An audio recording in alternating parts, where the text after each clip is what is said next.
Hello. Today we're going to be trying, for the first and probably last time this semester, the idea of recording a lecture on video for you to watch instead of attending lecture in person.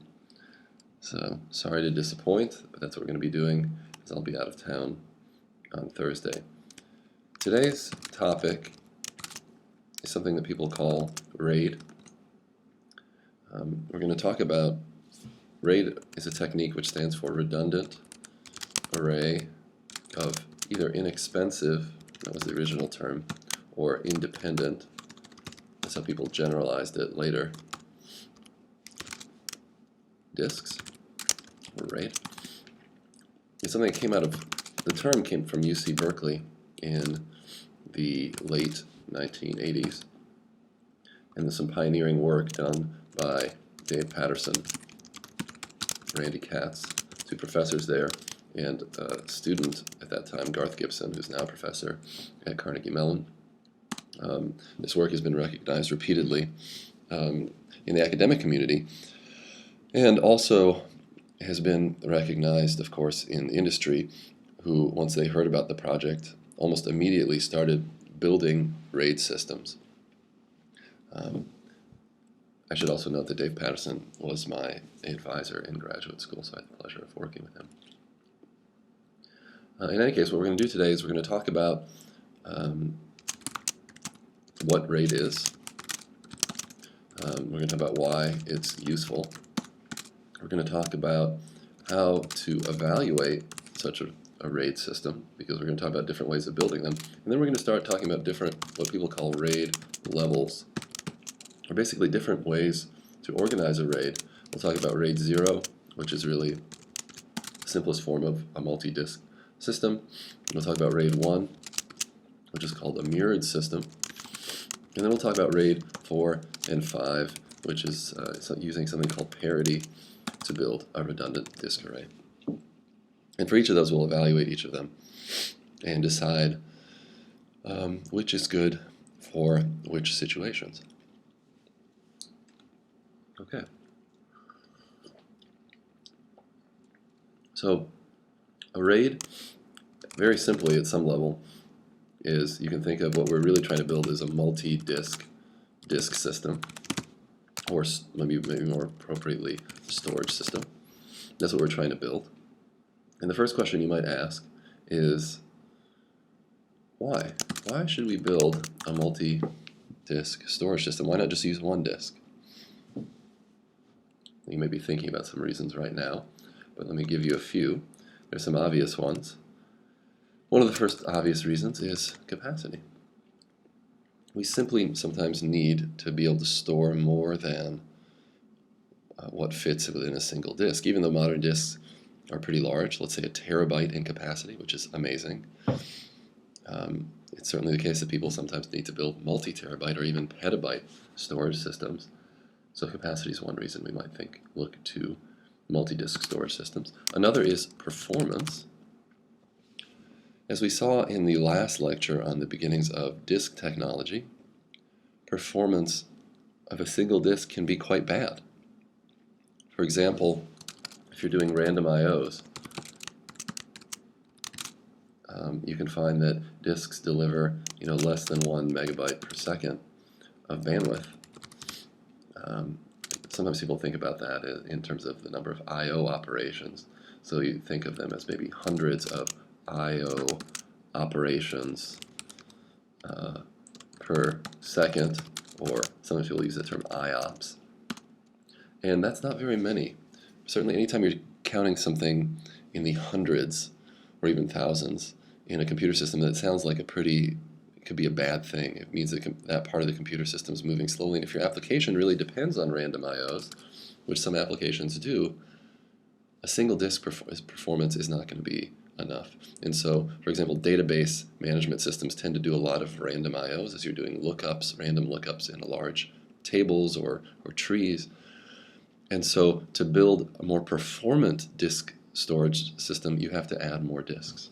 And that's what we often do. And that's another reason to build a multi-disk storage system. And there's a third reason that we're going to consider today. beyond just capacity and performance, there's the reality that disks fail. So you have a single disk in your machine, and some of you may have experienced this, is that sometimes that disk might stop working.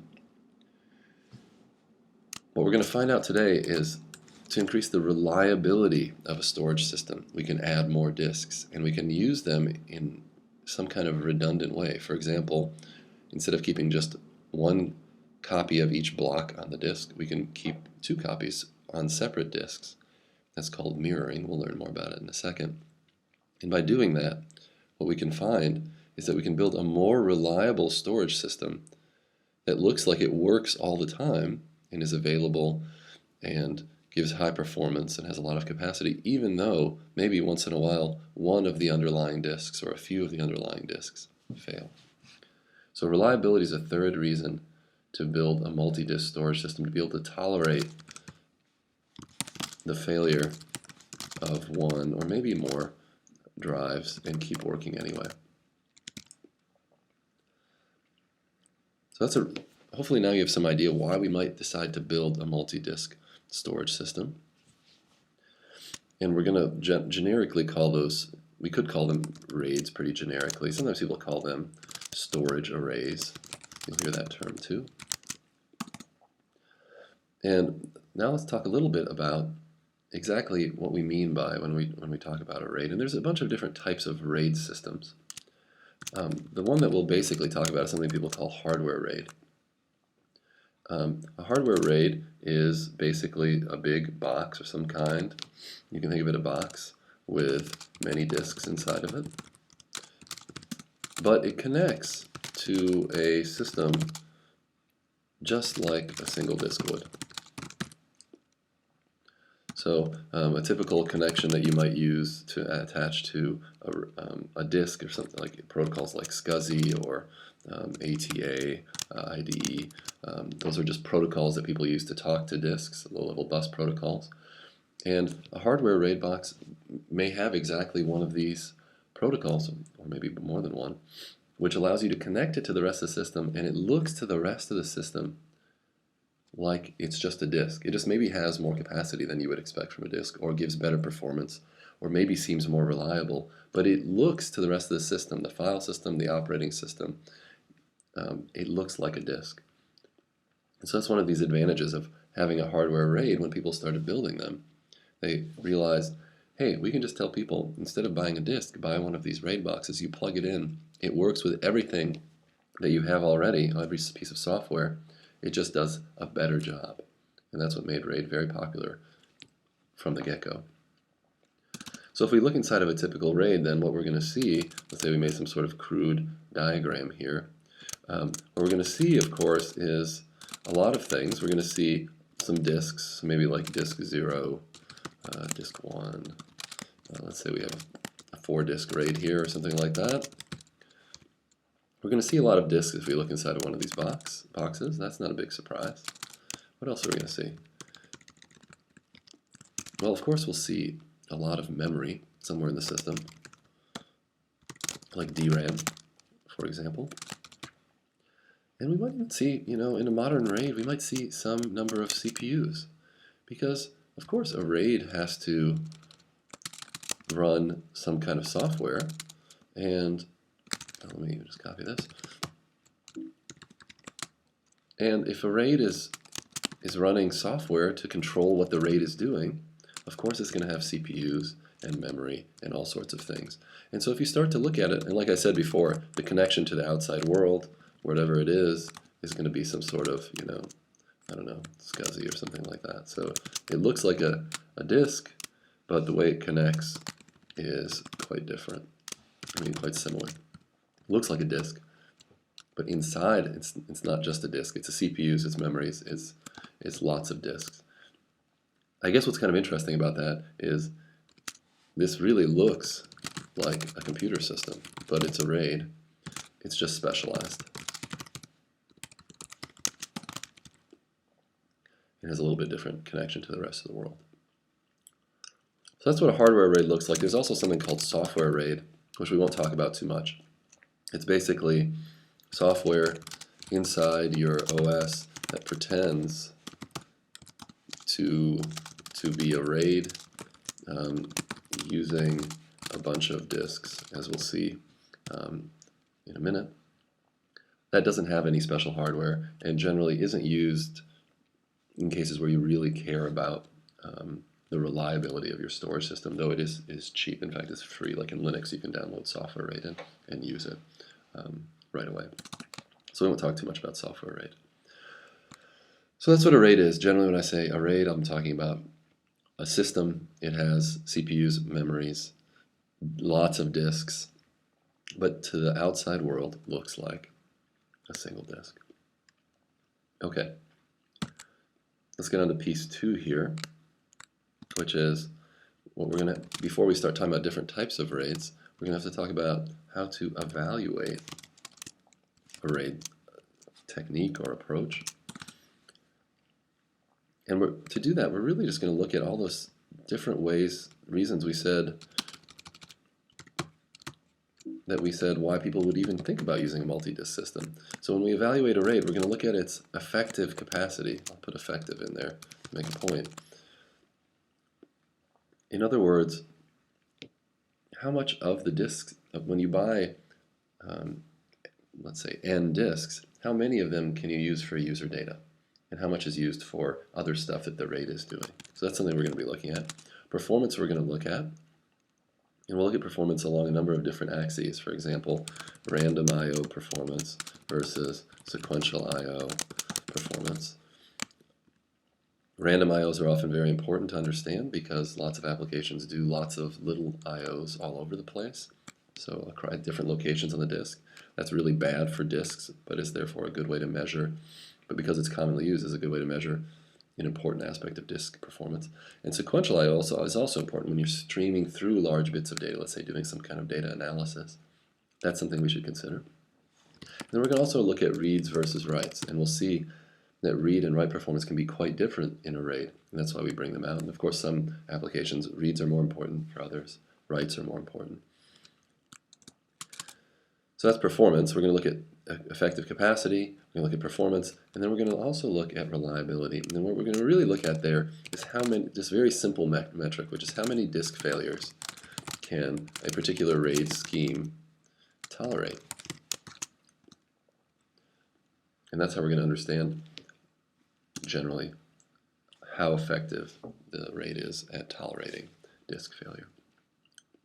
That of course raises one question, which I'll do as a brief aside right now, which is how do disks fail? And what we're going to assume here, we're going to make a really simple assumption right now. We're going to assume that they have this what we call fail-stop failure. And a fail-stop failure means the disk basically is either 100% working or 100% not. And when it's not working, in other words, when it breaks, it's immediately obvious that it's broken. So this is not very realistic. In fact, disks have all sorts of horrific failure modes, and I'll talk about those in a second. But for now, we're just going to assume this very simple model, fail-stop failure, which essentially all early RAID systems assumed, which is that the disk is working, and then when it's not, essentially it meant that the RAID controller, you can think of the RAID hardware, would immediately know, oh, that disk isn't working anymore, so I'm not going to try to use it anymore. Now there are other disk failure modes, which, in fact, we've done research on, but we won't probably talk about today. In fact, they're even common, but we're not going to talk about them really. For example, there's something called a latent sector error.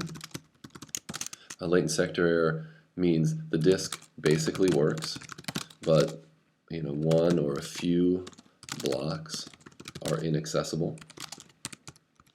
So you think the disk works, but then you'll find that you go to access block, let's say 103, and you try to read it and you can't. The disk tries, but it really can't read that block. It's somehow corrupted or something like that, and then it returns a failure to you.